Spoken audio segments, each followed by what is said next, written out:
Assalamualaikum warahmatullahi wabarakatuh. Perkenalkan, nama saya Qurrata Ayun dari Fakultas Dakwah Prodi Bimbingan dan Konseling Islam. Di sini saya akan mempresentasikan tugas UAS matkul logika. Langsung saja di sini saya akan menjelaskan keracuan relevansi. Yang pertama ada argumen ad baculum. Nah, yaitu argumen yang menggunakan ancaman atau kekuatan untuk membuat kesimpulan diterima. Contoh yang pertama, contoh di tempat kerja. Kamu harus setuju dengan rencana proyek ini. Jika tidak, kamu mungkin tidak akan mendapatkan promosi.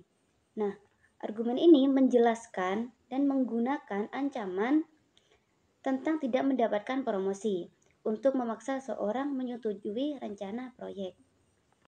Jika kamu tidak mengerjakan tugas ini tepat waktu, kamu akan gagal dalam mata pelajaran ini.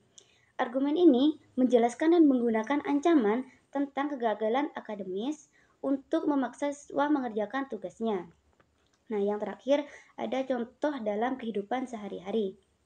Jika kamu tidak berhenti merokok sekarang, saya akan berhenti membantu kamu secara finansial. Nah, argumen ini menggunakan ancaman tentang penghentian bantuan finansial untuk memaksa seorang berhenti merokok. Nah, argumen ad baculum ini mengandalkan rasa takut atau kekuatan untuk mempengaruhi pendapat atau tindakan orang lain, bukan melalui alasan yang logis dan rasional. Selanjutnya di sini ada contoh argumen ad hominem, yaitu argumen yang menyerang pribadi seorang daripada argumen yang mereka sampaikan. Contoh yang pertama di sini ada contoh dalam debat politik. Nah, jangan dengarkan apa yang dia katakan tentang reformasi pajak. Dia bahkan tidak bisa mengatur keuangan pribadinya dengan baik. Nah, argumen ini menjelaskan dan menyerang kepribadian dan kemampuan pribadi lawan bicara dalam mengatur keuangan, bukan menanggapi argumen tentang reformasi pajak. Contoh yang kedua, contoh dalam diskusi akademis. Kamu tidak bisa berbicara tentang keadilan sosial. Kamu bahkan tidak memiliki gelar di bidang tersebut. Argumen ini menjelaskan dan menyerang kredibilitas pribadi lawan bicara berdasarkan latar belakang pendidikan, bukan menanggapi argumen mereka tentang keadilan sosial. Selanjutnya, yang ketiga, contoh dalam pertengkaran pribadi. Kamu selalu berbicara tentang pentingnya menjaga kesehatan, tapi kamu sendiri sering makan junk food. Nah, argumen ini menjelaskan dan menyerang konsistensi pribadi lawan bicara dalam menjaga kesehatan, bukan menanggapi argumen mereka tentang pentingnya menjaga kesehatan. Nah, selanjutnya yang ketiga ada argumen ad ignotium, yaitu argumen yang menganggap sesuatu benar karena tidak ada yang membuktikan sebaliknya. Nah, contoh yang pertama, keberadaan makhluk asing. Tidak ada yang bisa membuktikan bahwa alien tidak ada. Jika pasti ada alien. Nah, argumen ini menjelaskan dan menganggap keberadaan alien sebagai fakta hanya karena tidak ada bukti yang menunjukkan ketidakadaan mereka. Contoh yang kedua, kecurangan dalam kompetensi.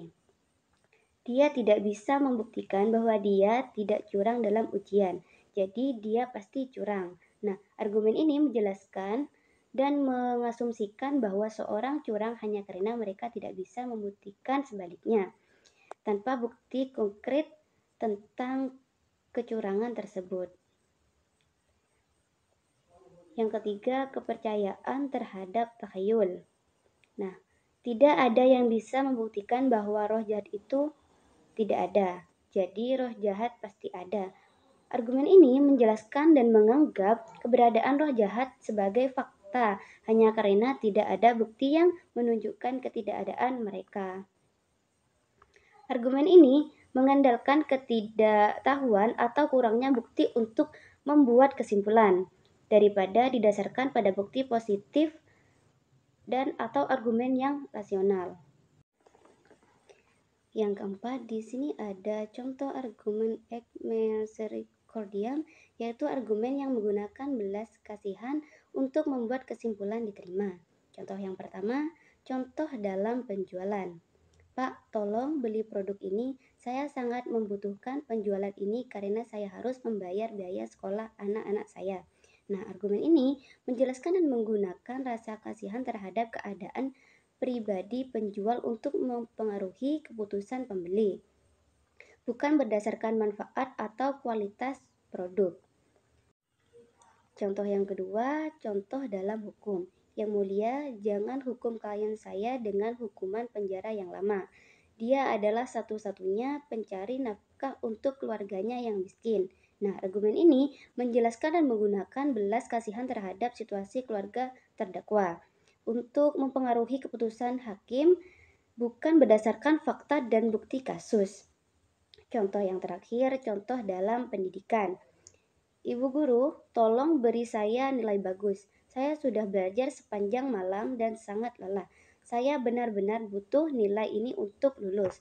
Nah, argumen ini menjelaskan dan menggunakan rasa kasihan terhadap usaha dan kelelahan siswa untuk mempengaruhi keputusan guru tentang nilai, bukan berdasarkan prestasi akademis yang sebenarnya.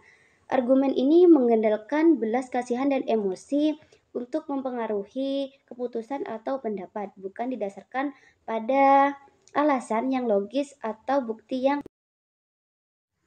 yang kelima di sini ada argumen populer, yaitu argumen yang menganggap sesuatu benar karena banyak orang setuju. Nah, contoh pertama, contoh dalam politik. Semua orang di kota ini mendukung kebijakan tersebut, jadi kebijakan ini pasti baik dan benar. Argumen ini menjelaskan dan menganggap bahwa kebijakan tersebut benar hanya karena banyak orang yang mendukungnya, tanpa mengevaluasi substansi atau dampak dari kebijakan itu sendiri.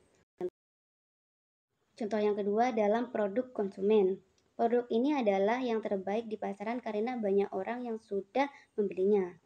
Argumen ini menjelaskan dan menganggap produk tersebut terbaik hanya karena sudah banyak orang yang membelinya, tanpa mempertimbangkan kualitas dan keefektifan produk itu sendiri. Yang terakhir, contoh dalam pendidikan. Sekolah ini pasti bagus, hampir semua orang di kota ini ingin anaknya sekolah di sini.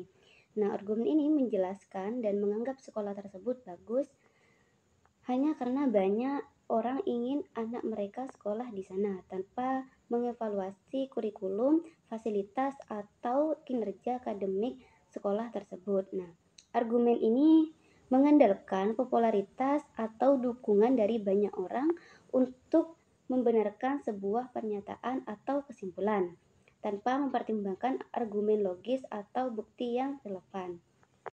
Dan yang terakhir, nomor 7, ada argumen ignominiam, yaitu argumen yang berdasarkan pembenaran dengan cara bicara merasa malu.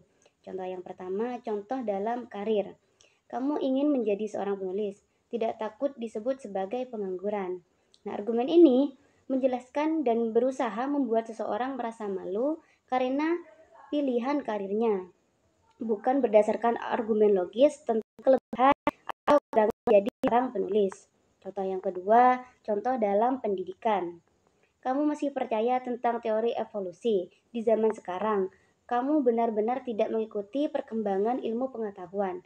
Nah, argumen ini juga menggunakan rasa malu untuk menyerang kepercayaan seseorang. Contoh yang terakhir, contoh dalam hobi.